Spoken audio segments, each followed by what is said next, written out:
Hi, Tommy. That was great. I really enjoyed that.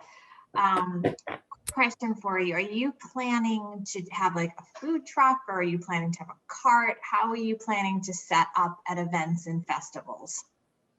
All right, so let me just switch over to my appendixes real quick. Okay, so right now this is currently my distribution model. So I'm gonna talk about my distribution model first, then I'll talk to you about how I'm doing my cater events.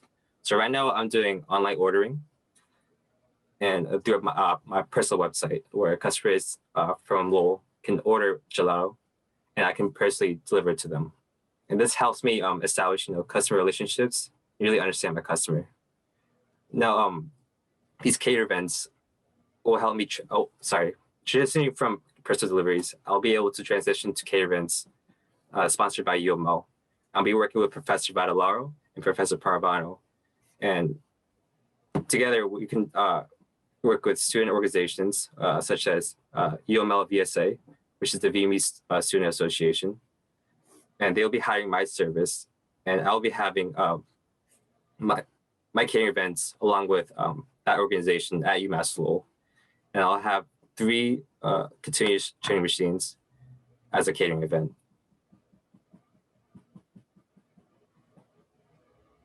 I'm sorry, did I answer your question?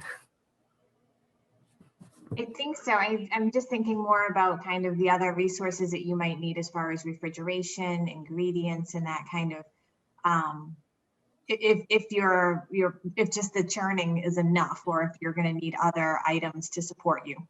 Of course. Let me show you what I need. Oh, sorry. This is the machine that will help me with my catering services. So this, I don't know if you can see this on the bottom right hand corner. That's the countertop gelato machine, and at my commercial kitchen, I'll be producing the gelato mix. And during the catering events, I'll bring the gelato mix from my commercial kitchen to the event, where I'll be able to pour the mixture into the machine, and the customers can see the gelato process, and I can serve directly from the machine. Okay, that answers my question. Thank you. Sorry, I'm a little nervous. My apologies. You don't seem it.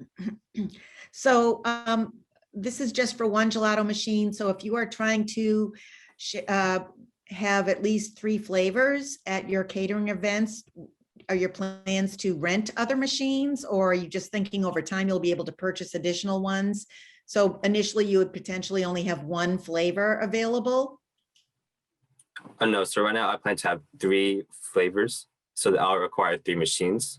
Okay. The other 2 machines, I'll be personally funding it myself. And through surveys or like responses from students or customers, they can select the 3 flavors that they want at the catering event. Will you be doing other flavors besides Asian-inspired flavors?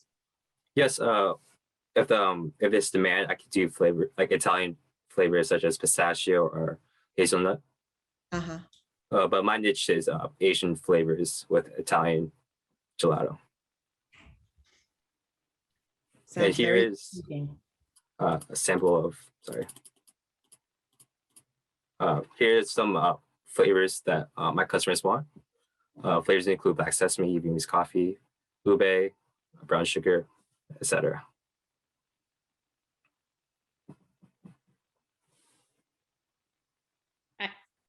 Hi, Tommy. Don't be nervous. You're doing a great job. I'm kind of curious, how did you figure out how to make this gelato? Like, are you coming up with like all the ingredients to make your particular gelato, or are you using some type of something that's out there already that to utilize that? So right now, I'm currently, studying, gelato making through a university, through a school called Gelato University by Caprigiani, and I'm learning, how to make gelato. And the unique aspect is where I create my own flavors, such as matcha, and like incorporating that with, with Italian machinery and technique. So like for me, this is like a unique food concept. It's like a sort of like a mashup. Yeah, it's interesting because I live in San Diego, and there's a place down the street from me, and I don't know if it's actually gelato, but it sounds very similar. They have very interesting flavors like you do. And they're very, very popular. So I can imagine that the people from Lowell would really benefit and enjoy it. So good job. Thank you. I have another question. So, Tommy, you were suggesting that what your scheduled number of catered events would be over the next year and a half or so. And I saw that they were increasing seasonally, but also there was quite a bit, you expected to have quite a few events, even though in some of the winter months. So I was wondering how you came up with your formula for how many catered events you might have over time. So let me show you my financial graph. For me, how I calculate is just through like me and Professor Badaro. We picked out a certain number of events from previous years on like how many events available to students, and like based on the seasonality of ice cream, that'd be more appropriate to sell majority of it through the summer events. Sorry, through the summer, and during the winter, since ice cream isn't as popular in the winter, we decided to decrease the number of events.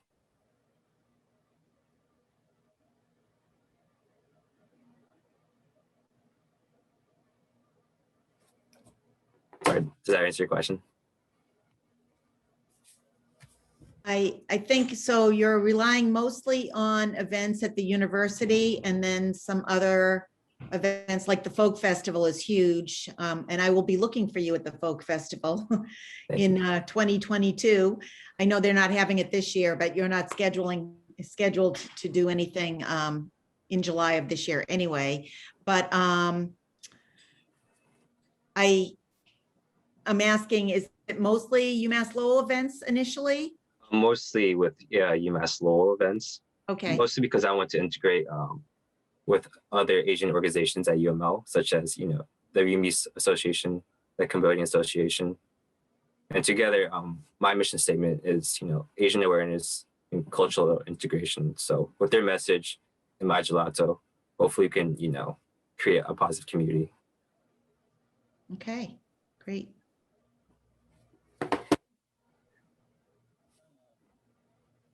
So how are we doing for time? So we have time probably for one more question, if anyone either has a follow-up or George, if you have a question. So if anyone has, please raise a hand, but if not, no worries. How could I get the gelato in Florida? If you somehow manage your way up in Lowell, hopefully I can correct something out. Sounds Yeah. good. Thank you. Can I ask one real quick question? Of course. How large an order do you have to have for a delivery? So for a person delivery, right now I'm doing with delivery charges. It's like $8 for an 8-ounce cup, which is half a pint. Yeah. For one of my 3 flavors. And I'm slowly transitioning out personal deliveries to catering events. So I'll be putting more hours into these catering events. So I didn't quite understand how many, like right now you are doing some personal delivery? Yes. Okay, and you're transitioning to catered events, but so what's the minimum you have for a delivery? How many orders? As of now, I currently have about 10 to 15 orders weekly. Okay. Okay. And for each delivery, you must have a minimum, like you need to sell 10 to each delivery? For a break even, or just for just I'm what you okay. can, what makes it, yeah, for what makes it worth your while to do? For me, it is profitable, but the whole scalability wise, there's a cap on personal deliveries. It takes time out of my day, Yeah. the time and process to make it. It's not as efficient, whereas, cater events, you can make a large batch and serve it to the customers. Okay. But right now it is feasible, but it just, there's a cap Okay. of what I can do. Thank you. And do I have time, Neil, to ask one more question? Absolutely. Oh, great. I'm very intrigued by how the cultural aspect of it. And I really like that you're trying to pull cultures together and address many of these horrendous issues we have. And I'm kind of curious about how you're planning on encouraging conversation regarding that, or how you're planning to educate, or just do you have a plan on that? Or So mostly the message part will be, through the organizations I work with. All right.